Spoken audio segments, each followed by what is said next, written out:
Testing, 1, 2, 3. How's that? I can hear you. Testing, 4, 5, 6. When you speak or when you're talking, just make sure your button's on. Oh. 3.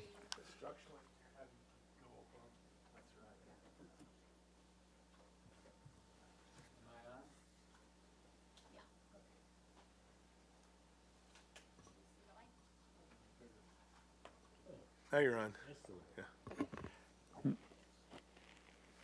1, 2. Okay, now I'm on. Okay, thank you. All right. This is Elizabeth Sorgman. I'm calling the meeting to order as we have quorum. So would you like to go ahead, Tina, and Yes, so start that? starting with general business, we need a nomination for chair and vice chair for the year. So we will now nominate Pardon a me, Miss. member of the board for chair. Pardon me, Ms. Dye. We do need to do a roll call first. Oh, I'm sorry. So if I may, Go ahead. got Board Member Sorgman, Here? Board Member Spieler, Here. Board Member Kuntz, Here. Board Member Langhorn, absent, Board Member Maloney, Here. Board Member Marston. Here. Thank you for the roll call. We will now turn it over to our Chief Building Official, Tina Dye, for the nomination of chair and vice chair. Thank you. Okay, so now we can take nominations for chair and vice chair. We'll start with chair. So do we have any nominations for chair? I nominate Elizabeth Sorgman, if she'll have it. This is John Maloney. I second that nomination.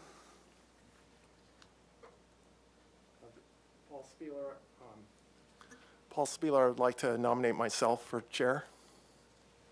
John Maloney, I'll second that nomination. Hold on, just, we have actually a live motion because we had a second and a first, so we have to have a deliberation and vote on the first one, and then you can proceed to the second one. So the first one, I think, is Ms. Sorgman being nominated. Okay, I'd like to deliberate because I'd also be considered for chair. In And that's that, Paul Spieler.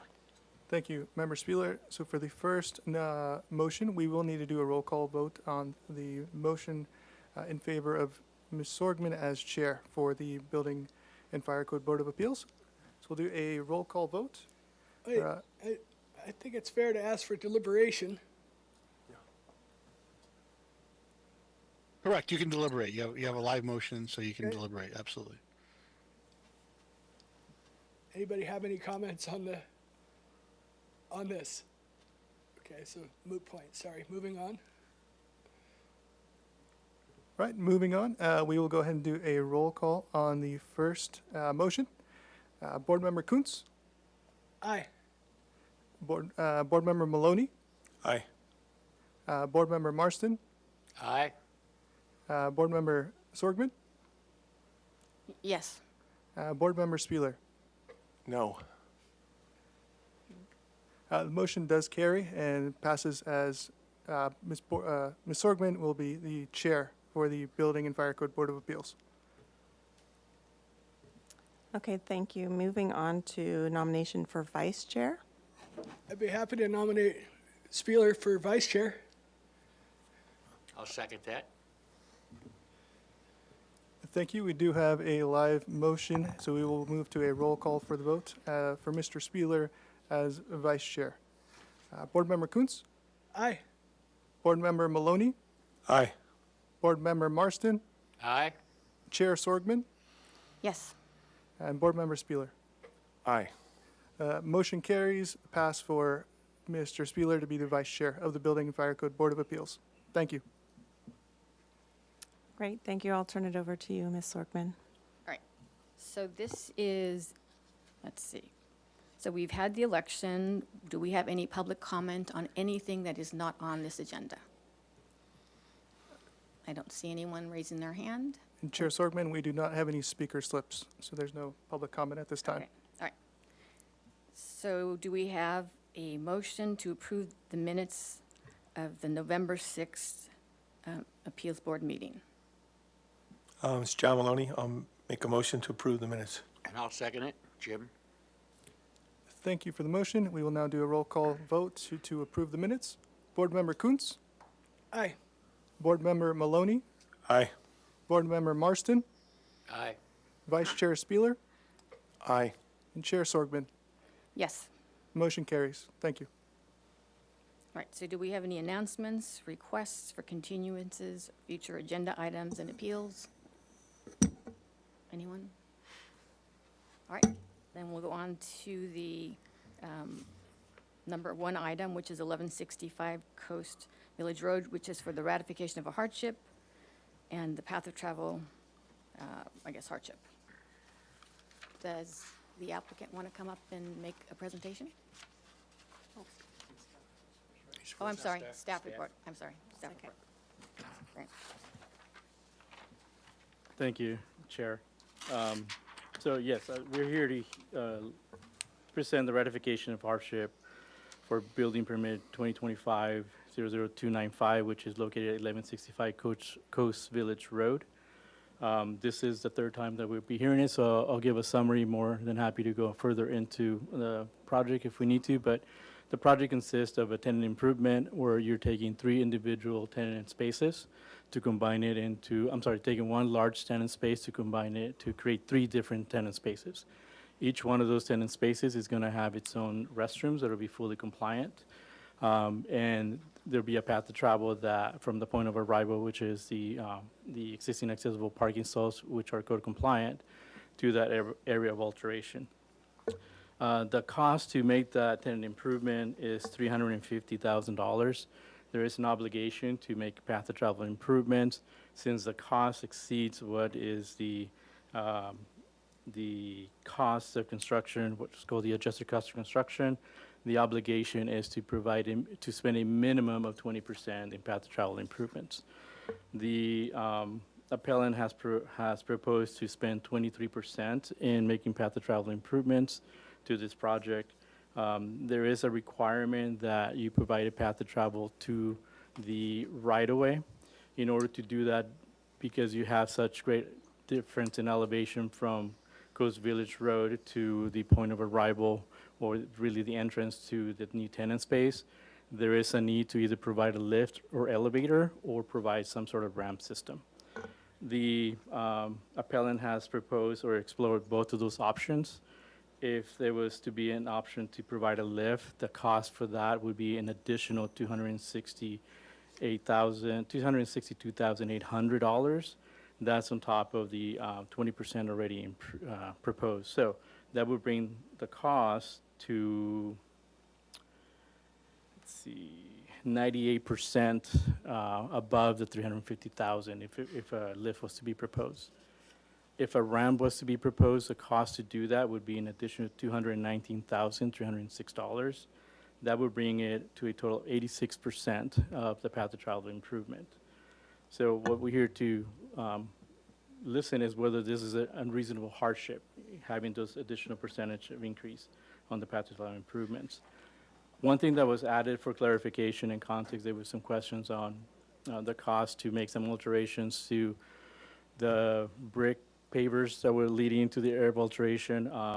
We added Exhibit H to that shows what the cost was to a similar tenant improvement to the adjacent space, and what the cost is to the current proposed work to be altered in the same area. So you can see that the cost is commensurate to that cost as well. So there's no change really, or any reason to raise concern that the cost is not proportionate to that alteration. So that was the thing that was added from the last time you heard the staff report. And with that, my presentation ends, and I'm more than happy to answer any questions. So can you just provide clarification on it's just the one area, just the tile that you're talking about, the cost of Yeah, construction? where those pavers are? Yeah, if you refer to Exhibit H, Right here. Okay. when you get to Exhibit H, on the left-hand side, shaded in blue, is the pavers that need to be altered for this current project that you're hearing today. On the right-hand side is the area of pavers that had to be altered on the previous permit keep in mind that that permit was more than 3 years ago. So the costs that were spent to make those improvements do not have any relevance to today. It was simply as a comparison to see what the cost was at that time for that smaller square footage versus what the cost is now for the larger square footage. Okay. Also keep in mind that the space in blue has additional elements of some drains and other things that would also need to be altered. Okay, thank you.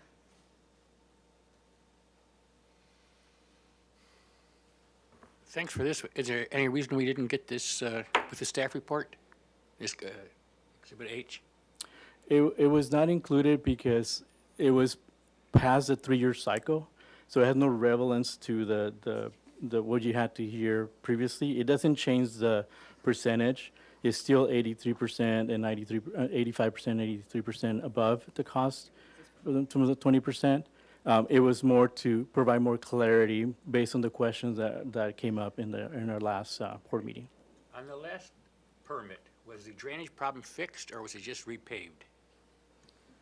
My understanding of that area, there was no drainage impacted or needed to be altered at that time. Now, under this current alteration, there would be some drainage system that will also need to be altered. The contractor and the appellant are more familiar with that site and the elements, so I would defer to them for more detailed response on that. Thank you. From building code perspective,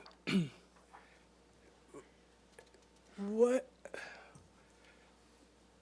situation, what conditions change that require drainage now that didn't exist prior? That's a great question, Board Member Coons, through the chair. I can't speak to what changed. There could have been storms and settling, what changed on that. The area that was altered on the right-hand side, the one shaded in orange, that did not have any, to my understanding, any elements like drainage or drains that were impacted by it. Since this is a larger space, now you're taking 3 different points of arrival, 3 entrances to 3 different tenant spaces, so the area is larger that needs to be provided with the proper slopes in order to have that path of travel compliant. So I'm not sure if that answered your question. Somewhat.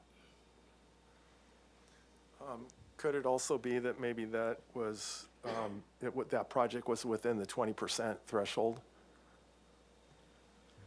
I don't recall what the threshold was on that one. I think the appellant has that information as well. I'm not sure. I know this is digging really back into the memory bank, but I'm not sure Madam Chair recalls on that. I know she had the privilege of reviewing that one. If she has more details on that, that can help and clarify that as well. From what I remember, it was a revision to an issued permit because although the plan showed that the path of travel was compliant, it wasn't, and I don't know who caught that during construction, so that was a revision that came in.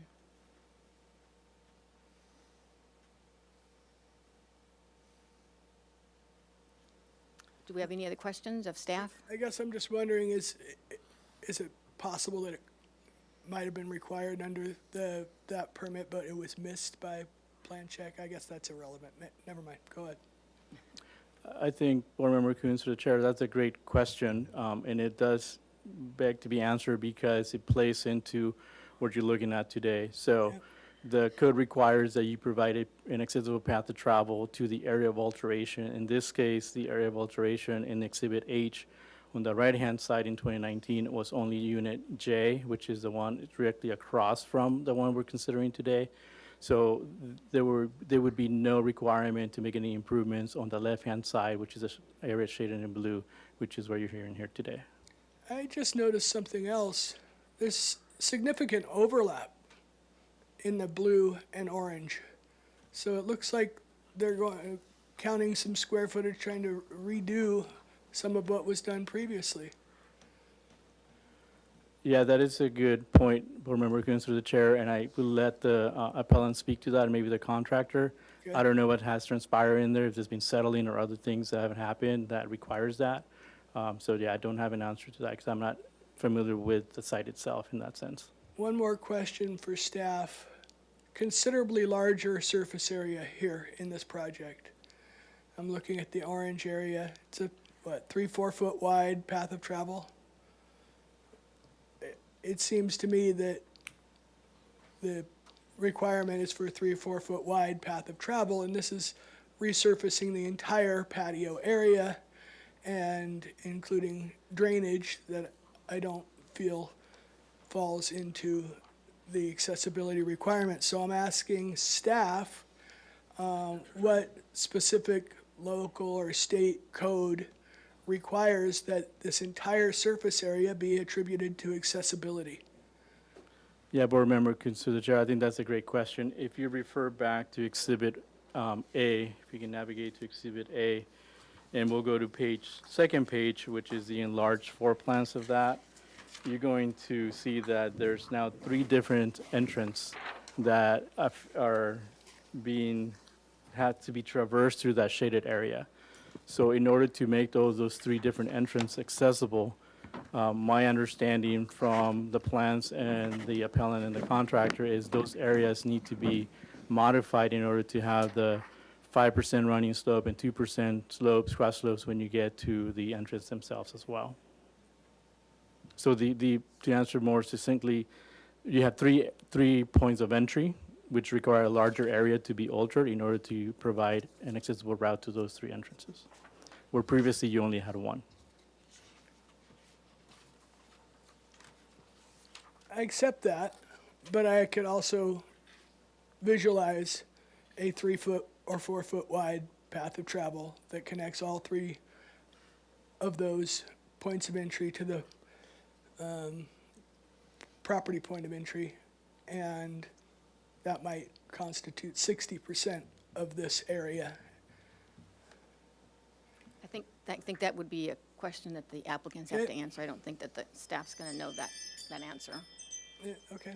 All right, so does anyone have any other questions? of I guess staff? for staff, or maybe because you have familiarity with the code, where do we draw the line when you're creating a path of travel, and it requires you to cover a certain area, but you touch another area? How far does that unravel where we have to accept the fact that it touched another area, that it now becomes part of the accessibility expenditure?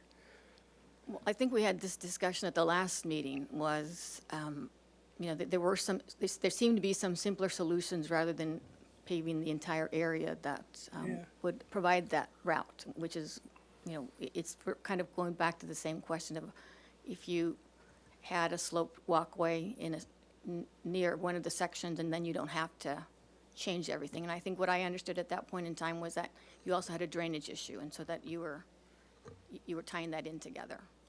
And so where does the state or local building code support that drainage issue now becomes an accessibility expenditure?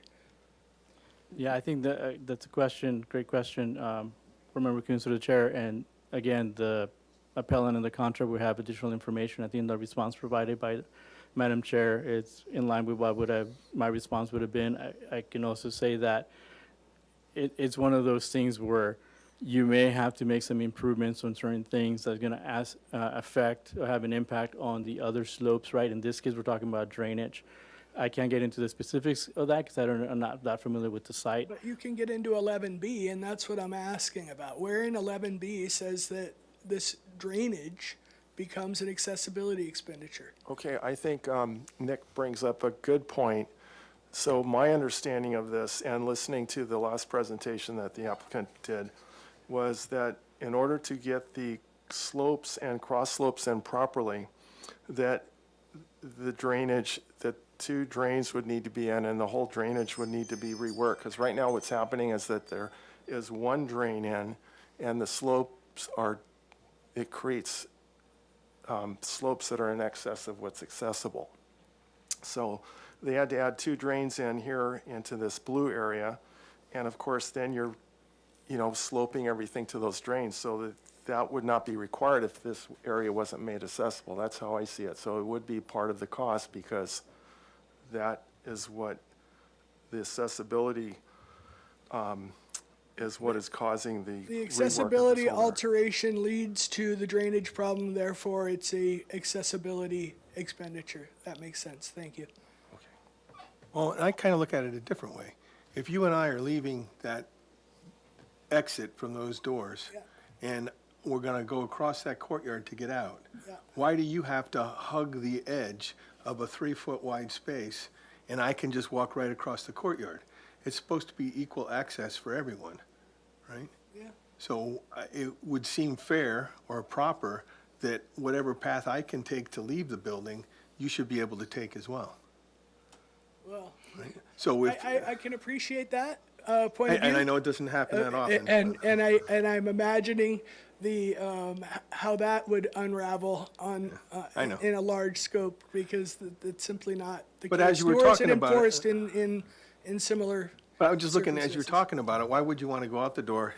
And just take a hard yeah. right and just right on the edge of those stairs when you could just wheel right across the Yeah, courtyard? I get it. Well, I think in past projects, the code only requires 4 feet of a path of travel. Right. It's not the whole thing. And I had visited the site because I think one of the tenants wanted to hire me to review that. And the vast majority of it is level. There's only a few parts that exceed 5%, which is what we discussed at the last meeting, which was, the possibility of creating planters to remove some of those areas that exceeded. And it's unfortunate that there aren't any elevations on this or anything like that to be able to confirm that, but at least that's what my memory was. And we did talk about this at the last meeting. And if I may, Chair Sorgman, to just add one important point too, and because Commissioner Kuntz raised a good point, he's questioning looking at Chapter 11B, and obviously a path of travel hardship is not a variance and not an exception to accessibility. But when you're looking at this and when you're reviewing to make specific findings to hold up, right? When an existing building undergoes an alteration that triggers a path of travel upgrade, right? The owner must, you're looking at was the owner would spend up to 20% of the construction value, for example, on the path of travel upgrades, right? So that's the scope in terms of the window that you're looking in. You're looking at it through that 311B window, the health and safety code into that, and looking at that formula and how this goes about, if that makes any sense. I didn't understand that. I'm sorry. So, well, I mean, Good. the board's job is to determine whether the required path of travel upgrades exceeds 20% of the project valuation, and then how that 20%, and then the applicant's looking at how that 20% is being spent in that priority order, from my understanding and looking at the health and safety code. So we're looking at the valuation finding, and what they're presenting is it above that threshold or not, and what are they showing, right? So that's what they're looking at. Okay, so I think. So the compliance is about the board's compliance is with is specific element, technically infeasible due to the existing structural conditions as well. So these are different things that you're looking at as a board. So I'm struggling with your framing of the 20%, because my understanding is 20% is a floor and there is no ceiling. And it's been established that it's over 20%. It's not our obligation to establish that. Yeah, Chairmember Coons, if I could just add, any construction, any modifications to the surrounding construction to make a path of travel compliant can be included in the adjusted construction cost, because those improvements need to be made to create the path of travel. I understand. Thank you for that Correct. clarification. And Paul Spieler made that clarification already, and I accept that. Thank you. Jose, I have one quick question. I'll ask this to the appellants also, but it's my understanding that the drainage problem was on the property to the east of our permitted property. So I have a problem with why they're being able to fix a drainage problem that's not on this particular area Yeah. and then call that an accessibility expense. I'm just confused on that.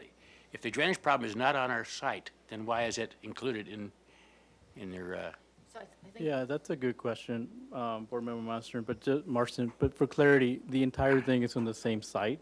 The buildings are all on the same site. So we're dealing with path of travel within a single site. And I think if it's good point to transition, it'd be a good opportunity to have the appellant do a presentation And that'll give you a broader scope into some of the questions you're asking that I don't have the detailed information on that. I'm more than happy to continue to answer questions as well. All right, so who's going to be giving the presentation then? Okay. Okay. Val Knezvik, I can comment to the drainage issue. If you look at the left side, Exhibit H, with the plan with the blue, slightly to the right, there is a dark box where the area drainage. That area drain covers the entire patio, including the area that's in blue currently. When you level the path of travel straight across, you block the drainage that was served by that one drain.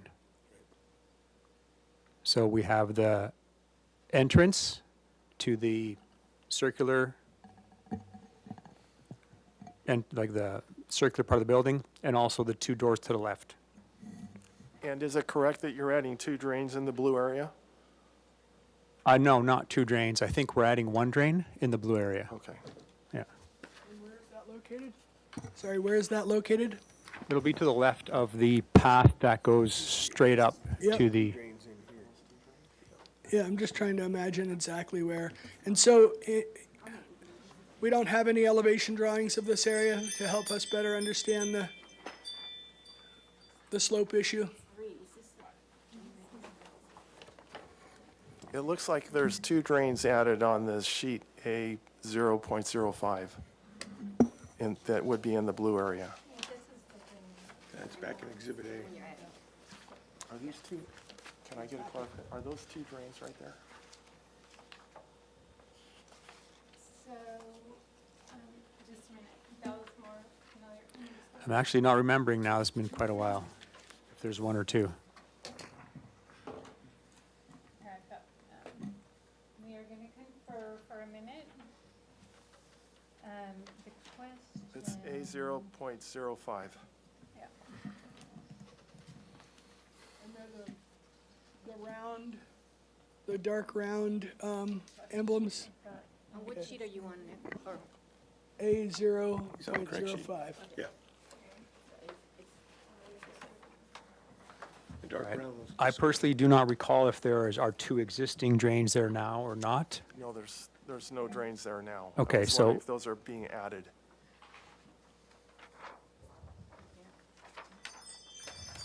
So, I don't, Val, we haven't, I don't think we've identified, I don't know that second yeah. drain Okay. is. At this point, we haven't identified that, and that will be done during construction, that second drain. But there is, we just have this, it's easier to look at the screen maybe. Oh, the mic. Who has control of the mouse? You do. Mr. Barajas, can you point again to the existing drain? It's not, it's not there, no. It's not there. Let me navigate to a different sheet. Yeah.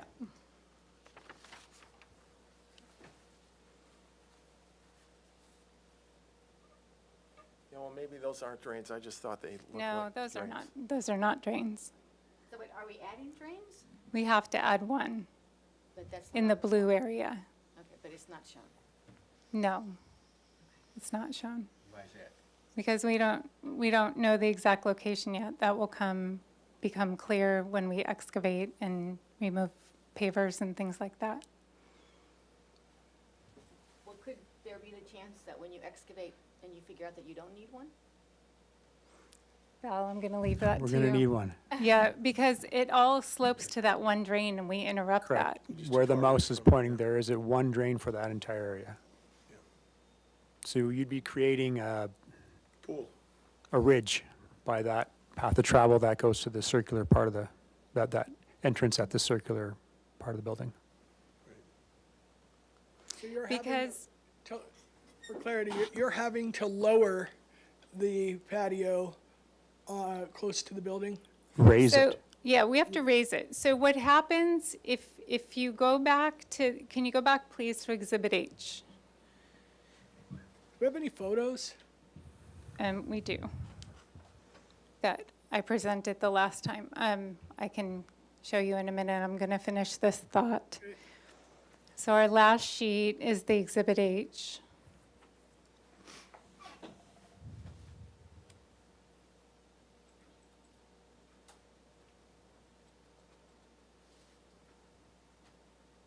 Okay, so where you see the orange horizontal portion, there, go to the leftmost portion of the orange shaded area. There is a big elevation, there's an elevation change there that exceeds the 5%. So when you see off to the left, the 1-by-1 pavers that are going into the suite entrance, that has to be raised from what it is today in order to mitigate that slope and to keep it within code. So now we don't drain any longer to the drain on the right, which is why somewhere in the flagstone to the left of the 1-by-1s, there needs to be a drain.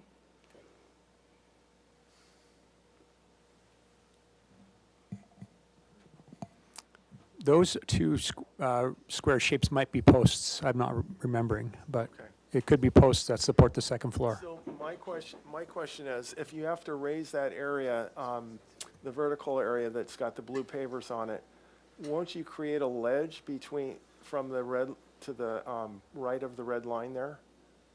So wouldn't you need to Feather that? to feather that to the drain then, be at an increased slope than what it is now?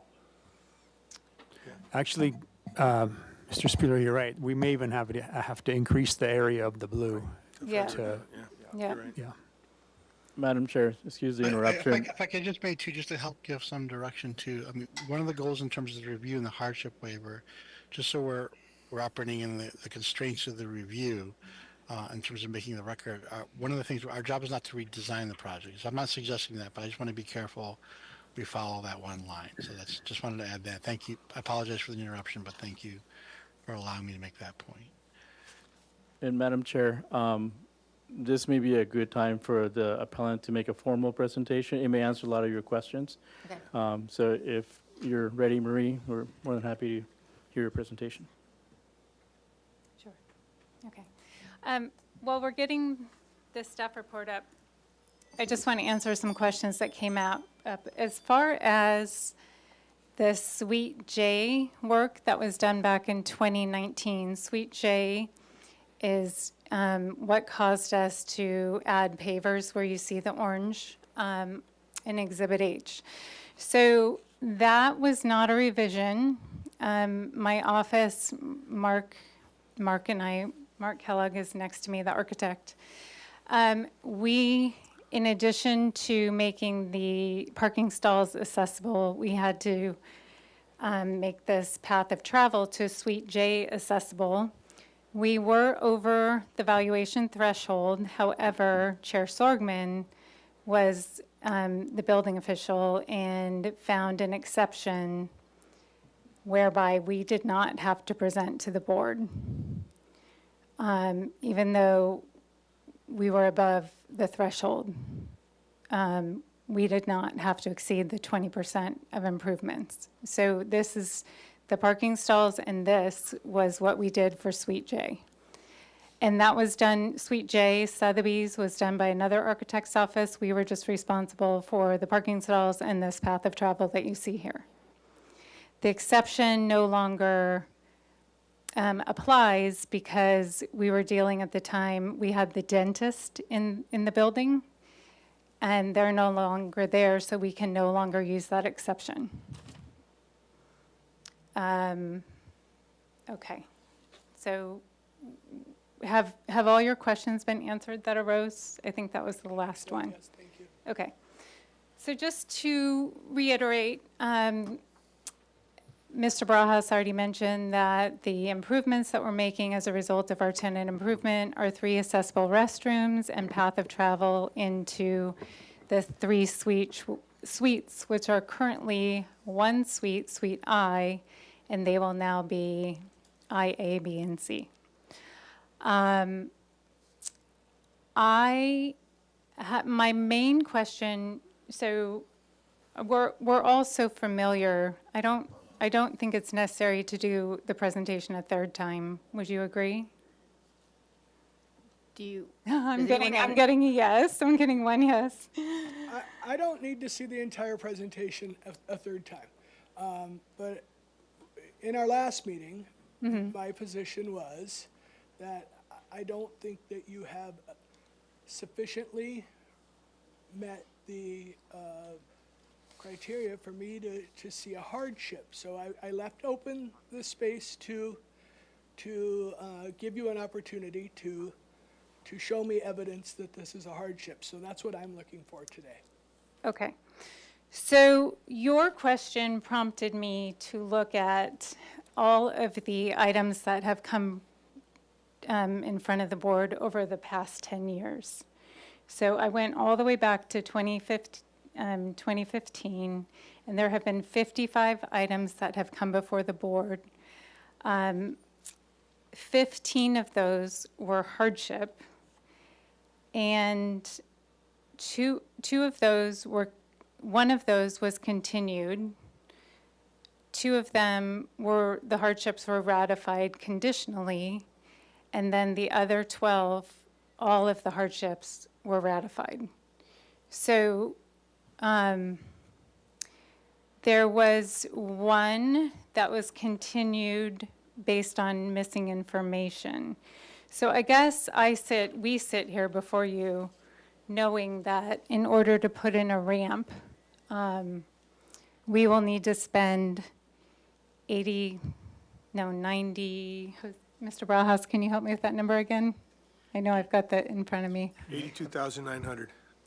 Yeah, and that Well, would what be, percentage? yeah, that would be an additional 63% of the construction cost. Yeah, But when you include the 23% already committed to improvements in the path of travel, that brings the total to 86% above the construction cost. 86% is the number I was looking for. So I guess my question for all of you on the board is what makes our project different than these other 13 projects that have come before you in the past 10 years?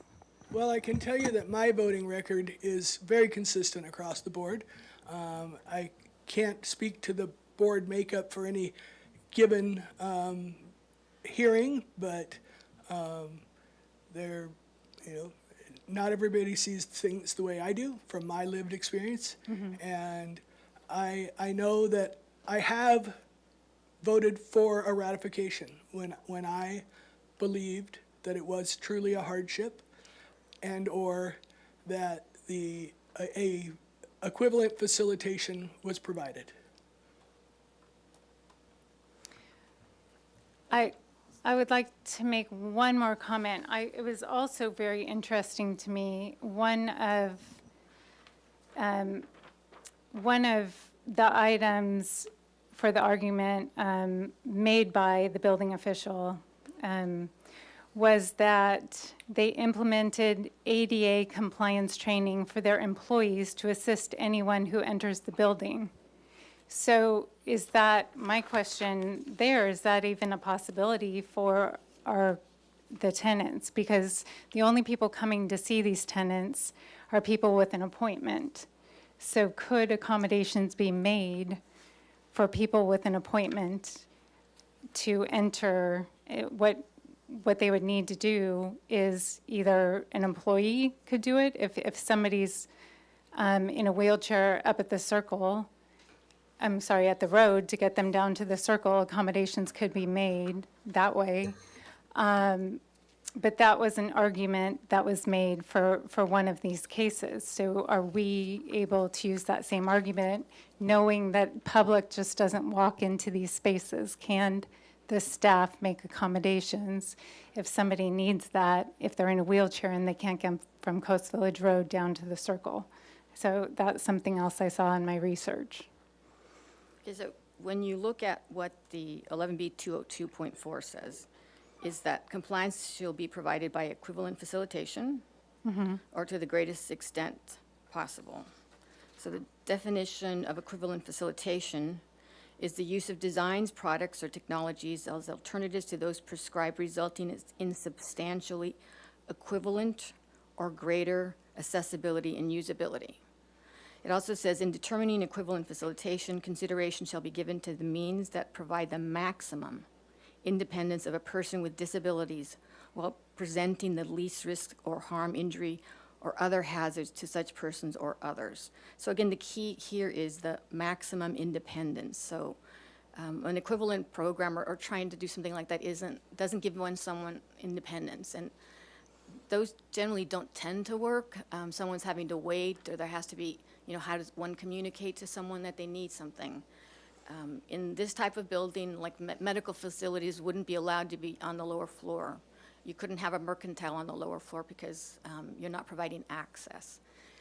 At this point, the way that the project is designed, there is absolutely zero path of travel from any right-of-way, from the upper level or from the lower level, because on the lower level, there's no sidewalk, there's nothing that gets you from the street onto the lower level area to be able to use.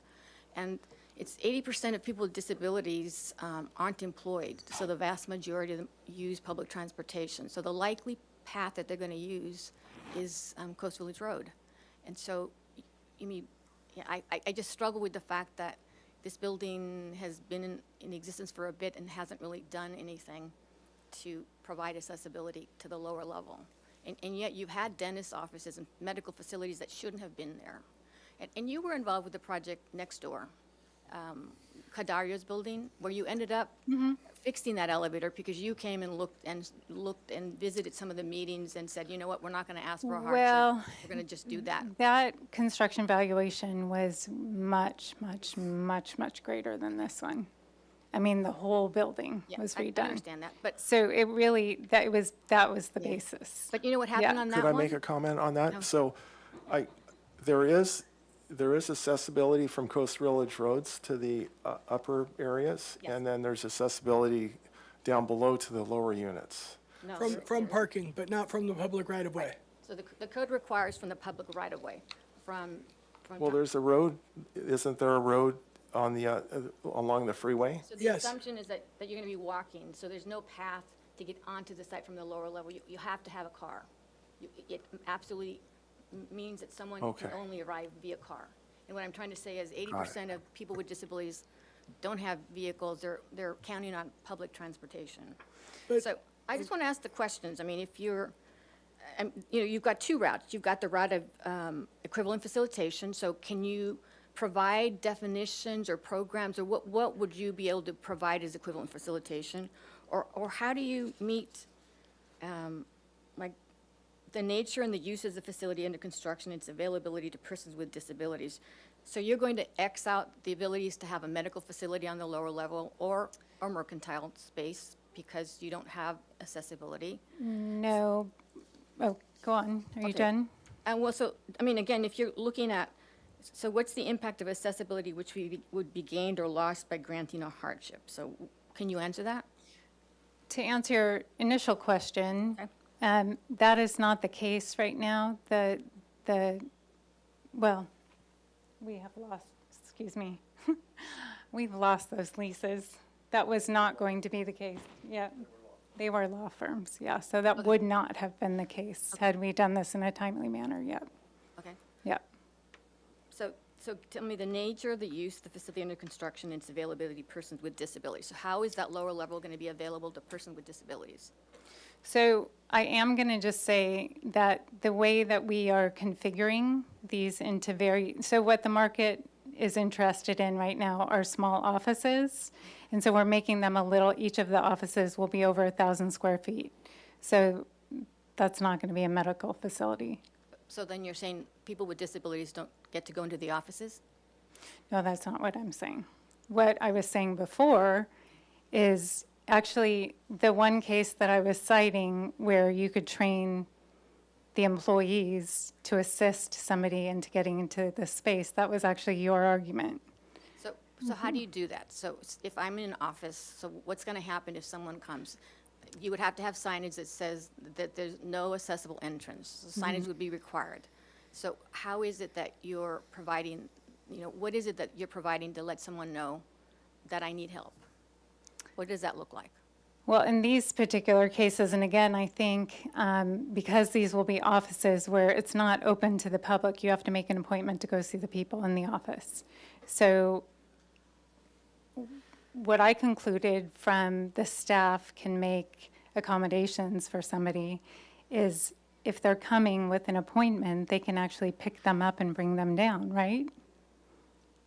Do they have a vehicle that can take a wheelchair? If I might offer an example, I'm thinking back to where we did allow equivalent facilitation, and that was at the Montecito Club. Rather than a fully accessible path of travel, I believe we allowed an accessible vehicle to move people up there, or at least that was discussed. And they had So which was this? the, Montecito? yeah, Montecito Country Club, they had accessible golf carts.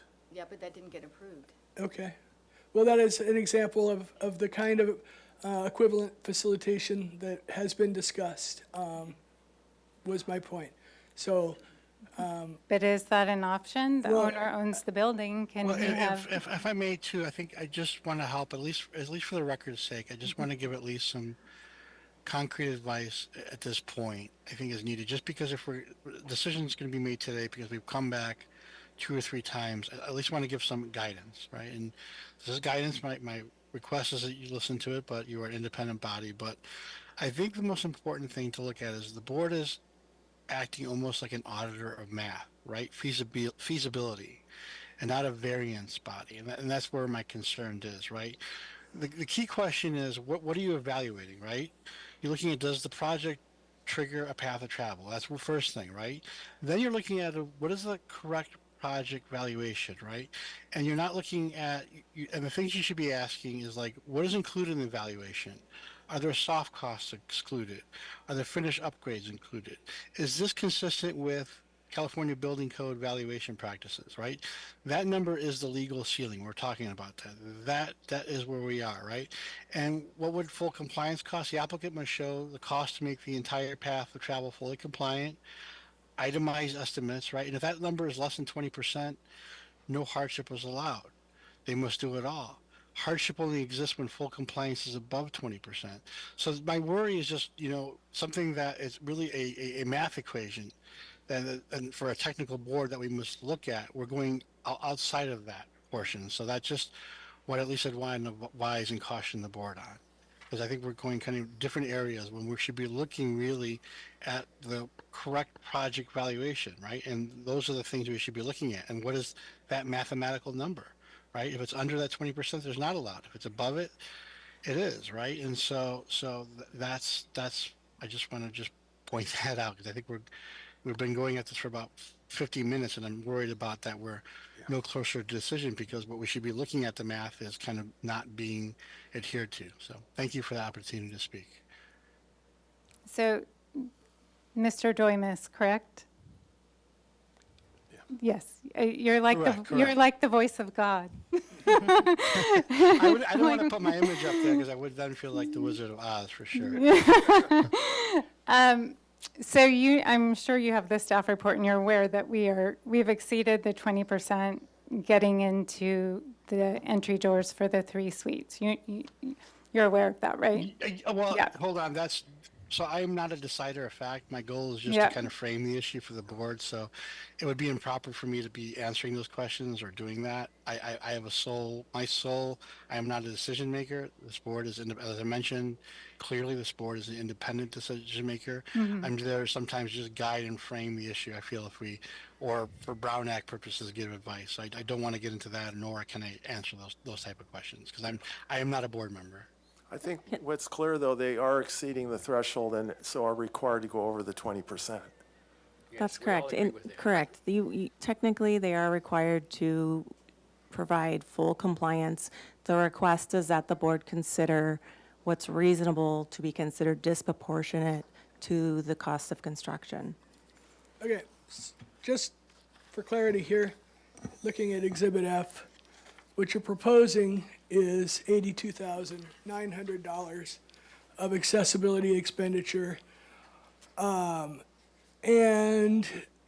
that seems to be really close to the exact 20% mark of 350. Which is Says here it's 23%. 70,000. Yeah, it's 23%. Okay, so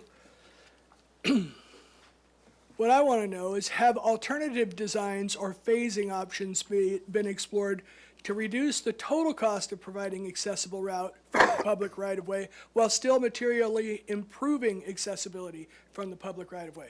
Is there a way you can provide, at least public right-of-way access from the public right-of-way to the first floor, the upper level? Or conversely, can you provide it just to the lower floor? They do have an accessible route to the, There is to the upper floor. Yes. There's not on the lower floor. right, just don't have And- access to the lower floor. And the proposed route is from the existing upper floor to the lower. Have we explored from the public right-of-way on the street below up? No. Well, it's And just the reverse. Board no, Member I'm Coons, I saying- believe that's, Up. I believe that's because there isn't a city sidewalk on that portion of the The cir- Understood. building. The circle. On that Okay. side of the building. Okay. That clarifies for me, thank you. All right, so then talking about costs of construction. At the last meeting, I mean, that was what, I mean, if we're just looking at construction costs and not, Yes, Okay. I would like to address one thing. So the cost that we're showing from the ramp right now, the $219,000, that does not include soft costs. That doesn't include the civil engineer, that doesn't include our time, that does not include the surveys. Yeah, so it's going to, it will exceed that. okay, Yeah. I get that. So, None of the construction costs include any soft costs. okay. Okay. So So the- I just wanted to be clear. This, if we approve this, this is only for this project. When your tenants move in, if they need to do any tenant improvements, it's going to fall on them, and we're going to be back at the same place. They don't get a hardship. It's going to start this whole thing all over again. So, you're doing kind of a vanilla tenant improvement. You don't really know who's going to be in this space, and they may want to alter these spaces. And so at that point, they're going to be faced with the same thing that we're doing right now, which is their cost of construction is going to be added to your work, and then now the property owners basically kick that can to the tenant to pay for that. So this hardship isn't forever. This is for this one project. And that's a big word for me. It's because you have 3 tenants who will be coming behind, perhaps doing some work, and all they have to spend is $1,000, and they're in the same place. Right, Can I make a comment? Yes, please? So I went by the site today, and I actually drove down to the lower road, and there is no sidewalk. There's cars parked on each side. And I think what happens is anybody walking in the public will be up on Coast Village Road. Everyone coming down below is going to be driving because there aren't any sidewalks. So that means that the public isn't really going to walk from that lower, what I think it's called Coast Village Circle. Drive? Circle. Okay. I don't think anybody that is going to walk to these places is going to be going down Coast Village Circle. They're going to be always driving a car. And that was my observation, and I was just there this afternoon looking at it. So to me, that kind of adds some relevance to this because, people that are, I don't think the normal person would be walking there, and therefore, why should we require that that's accessible for a handicapped person to use a wheelchair to get up there? So that was my observation I just had. Wait, I don't understand your statement. Can you clarify that? Who Yeah, are normal people Yeah, anyway? okay, so Yeah. Coast Village Circle, Okay. there's no sidewalks. Correct. There's cars parked along both sides. Yeah. So I don't see people walking in the street to get to that lower area. They'd be driving, and there's a parking garage. So the public would be driving, very unlikely they would be walking there. And so why would an accessible person want to drive their wheelchair down that street that has parking on both sides? They'd be in the street. It just doesn't seem like that would be a reasonable request to require accessibility from that downstairs area. What I'm just saying is that a normal person would be driving and an No, no, accessible the- person would be Normal driving. person. That's Yeah, not- don't Paul, say I that. need to correct your language. It's insensitive I'm to sorry. suggest that the disabled are abnormal. Okay, That's what you're hearing. I'm very sorry about that. That's the unhandicapped person. The Okay, I'm able-bodied- sorry, Nick. That was really bad, so I apologize. It's all right. I understand that. Sometimes I'm not the best with words. Just trying to illustrate Yeah. what you're hearing the buzz about. Right. Chair But- Sorgman and board members, if I may interrupt, I think that first we need to establish if the board would consider the request for a hardship disproportionate. And then from there, we can move to what does the board consider is the maximum extent possible? Or the other option is the board doesn't agree that it's a hardship based on the cost of improvements versus the cost of construction for the tenant improvement, and then go in that direction. So those are the two paths I see that will help us come to a resolution. Paul, I just want to point out that people who are disabled with wheelchairs and stuff are taking the bus on Coast Village Road. Yeah. That's the people who aren't getting to this place. Yes, those who have a car and don't have any physical handicaps can drive and Yeah. walk, so that's not Yeah. that's not what the 11B is all about. So just for clarification, how we got on this discussion about the lower, I think you might have mentioned it first, that there's a road along the freeway. I've been admonished not to do any independent investigation, so I've not been to the property. I don't know what the conditions there are on the street in terms of a sidewalk, but the appellant's representative did bring up a question that led me to ask, are there other ways that we could provide this? And you had mentioned the street behind. It's not ideal. You ask who would want to do that. Nobody wants to do that. But I'd be willing to consider that as an option if it was a feasible option, but it's not, so let's move on. Okay. Agreed. All right, so does anyone want to make a motion to accept this hardship? I'd like to make a motion to ratify the Apologize. building officials. We do need to do public comment prior to Oh, sorry. the sorry. motion. And I did have one more question for the appellant's representative, because I still haven't heard this. So we all accept that 20% is the floor.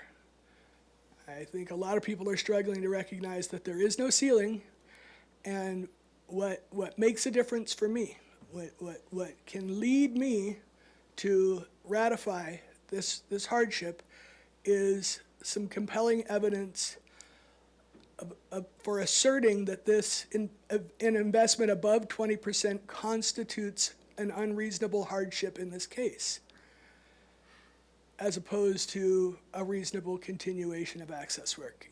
And so, you know, I don't accept that the owner says anything over 23% is a hardship. Where's the evidence? Where's the proof? Is he going to lose funding? Is he going to lose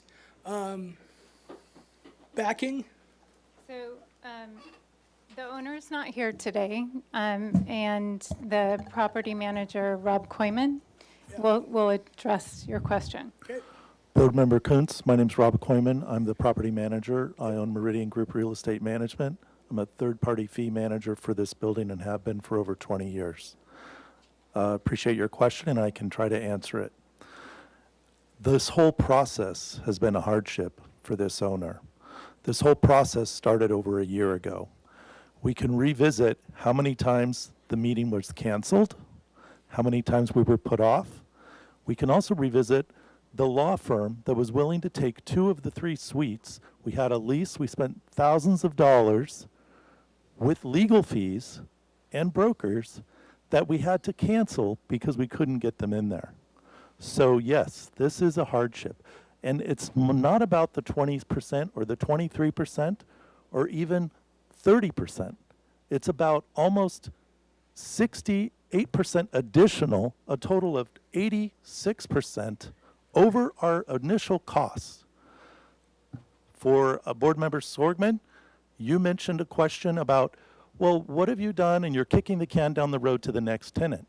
We said from the very beginning we were building spec suites. These spec suites are going to be able to be turnkey. That's what the brokerage community tells us that is leasing right now. This space has been vacant for 3 years. I get paid based on a percentage of rent collected. I've got 0 from this largest suite in the building for the past 3 years. I employ 80 people. It's impacted me. There is a hardship to this. And it's not about how big or how small, it's what's reasonable. And I'm telling you, 86% is not reasonable for a $350,000 build out. That didn't include any soft costs. Okay? None. I might also point out there was all this talk about, if you put up Exhibit H, please. I want to point out 2 things that I know because I know the building well. I've managed it for over 20 years. If you blow up, do you see those little squares on the right side of Exhibit H? No, to the left by the front door, right there. Those are posts. There's an overhang. Those are posts. There's an overhang there, and they're in front. The path of travel, we're talking about 3 new front doors, okay? Not 1, 3. They just didn't create the pavers. The front goes straight to that half circle, and then there's 1 there and 1 there. There is going to be a major drainage problem if we don't fix that. Do you see the little black spot above the orange? Right there? Right there? That's the only drain there now. Board Member Sorgman or Chair, you said, oh, it's pretty level now. It is not. I walk it all the time. I walk it with a gardener. I've been there when it's been watering the plants. It's not level. There's sections that are 5%, that was what I said. you It's could not remove. level. It would be creating a problem. We've used lots of experts to figure this out. The fact that you keep questioning it is shocking to me. It's shocking. Because there's no data. All I have is a blank piece of paper with no You said you elevations. visited the space, you consulted with a prior potential tenant. You and- know the space well. Right, and I took my measuring tape, and those doors were level. No, they're not. Otherwise, we wouldn't be in this. Well, They if we don't, had they're not elevation- level. If we had elevation drawings, then we could see that and there'd be no question, but those were not presented to us, so we can't verify that. And I would also like to point out that I hear your frustration, and I would assert that it's misdirected at this board because this is state law that we're trying to interpret for you. No, the frustration is the delay upon delay, which has been this board. You mentioned 3 years of delay. We haven't even No, come I to- said, I did not say 3 years of delay. I said You said it's been, The building's it's been vacant for 3 okay, years. whose fault is that? It's not ours, so don't No, put that on us. I didn't put that on you. I put it on you that you were talking about hardship. Your Commissioner Kuntz wasn't concerned about that. If I may, we're looking at a valuation thing. Well, I'm finished. Thank you. So, Board Can I make Chair- a comment? Can we rely on the, Well, wait, I think there needs to be a point, excuse me, I think there needs to be a point of order. I think there needs to.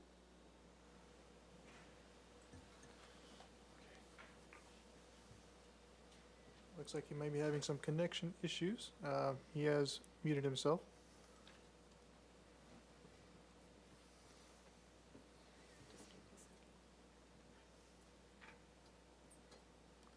yes, I'd like to understand why we need a point of order. Well, maybe we should. Are you able to hear me right now? I think Yes, we we had can some hear you. comments. I think, like I said, the board has heard the movements. We were gonna open up the public comment, if there's public comment or not. We ask the questions, we can deliberate. If there's a motion, we can then go and decide. I think we've hit that juncture of the meeting. Okay, so Chair Sorgman, I believe Mr. Doimus is asking us to go back to, there was a motion, so if Right, we but- could open that back up. So I just want to confirm, there's no public comment, correct? Okay. All right, I'll go ahead and finish my motion. All right. I'd like to make a motion to uphold the building official's decision to ratify the hardship waiver. Do I have a second? I'll second. Paul Spieler. All right, we have a first and a second live motion. We will now do a roll call vote on that motion. Board Member Kuntz, Nay. Board Member Maloney, Yes. Board Member Marston, Nay. Vice Chair Spieler, Yes. Chair Sorgman. No. The motion fails. Okay, so is there some? Hold on, if the motion fails, this is what I've kind of talked with the board. What are the findings? What is the basis for the fail? You need to say that on the record. Yeah, Because this is a board prepared. that, I'm prepared, Mr. Doimus. okay, good. That needs to be stated on the record for the findings. Thank you. So I'll move that the Building and Fire Code Board of Appeals decline to ratify the building official's hardship determination for this building permit BLD 2025-00295 at 1165 Coast Village Road, and instead direct the building official to require a compliant accessible route from the Coast Village Road public way to the lower level areas of alteration based on the following findings. Decision on appeal. The decision on appeal is the building official's determination under the CBC 11B -202.4 exception 8 as amended by local ordinance that requiring an elevator, lift, or ramp from the Coast Village Road public way to the lower level suites would create an unreasonable hardship. The project threshold, I don't think I need to go over all these details, but it comes down to the lack of concrete project risk evidence. The board finds that the appellant has not provided concrete financial evidence, such as lender or investor correspondence, pro forma analysis, or other documentation demonstrating that the project will not proceed or will be rendered infeasible if a cost-effective accessible route from the Coast Village Road public right-of-way to the lower level is required. The record instead reflects that the additional cost would be significant, but does not establish that it would place the project in genuine financial jeopardy. Accessibility impact of hardship. The board finds that if the hardship is granted, individuals with mobility impairments who arrive along the public sidewalk on Coast Village Road would not have an accessible route to the lower level tenant suites, while individuals who can use stairs would. The board finds that this results in a significant inequality of access for persons with mobility challenges to the lower level services. Application of unreasonable hardship factors. After considering the factors in the CBC definition of unreasonable hardship, including the cost of providing access, total construction cost, financial feasibility, the nature of accessibility gained or lost, and the nature of use of the facility, the board finds that the appellant has not met their burden to demonstrate that providing an accessible route from Coast Village Road, public right-of-way, to the lower level suites would create an unreasonable hardship. In particular, the board gives substantial weight to the hardship imposed on persons with disabilities when equal access from the public right-of-way is denied. Decision and direction. Based on these findings, the board declines to ratify the building official's hardship determination. The board directs the building official to require compliant accessible routes from Coast Village Road, public right-of-way, to the lower level areas of alteration for this permit by means of a lift, ramp, or equivalent solution that satisfies CBC Chapter 11B Path of Travel Accessibility Route requirements. Hey, Commissioner Kuntz, I'm not there, so I don't know if you have that written prepared, but if you could also provide that to the secretary, that would be very helpful. Would Thank be you. happy to do so.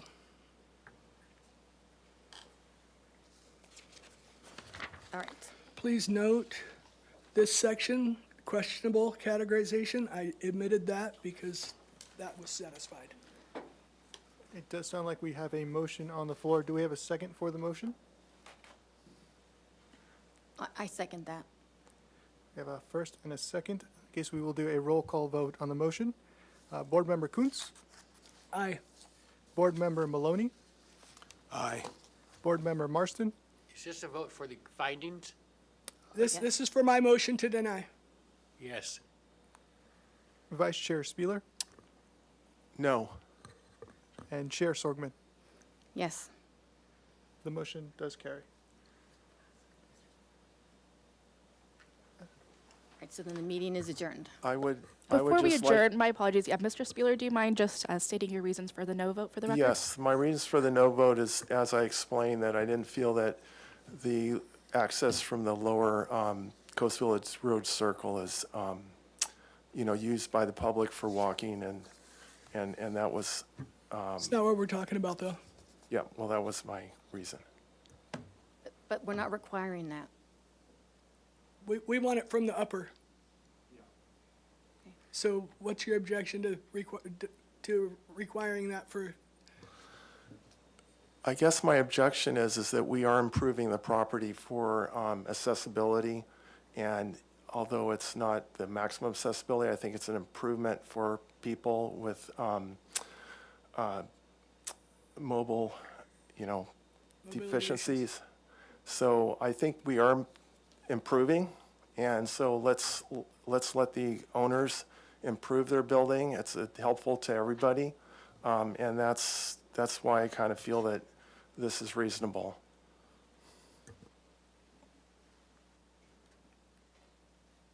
All right, then the meeting's adjourned.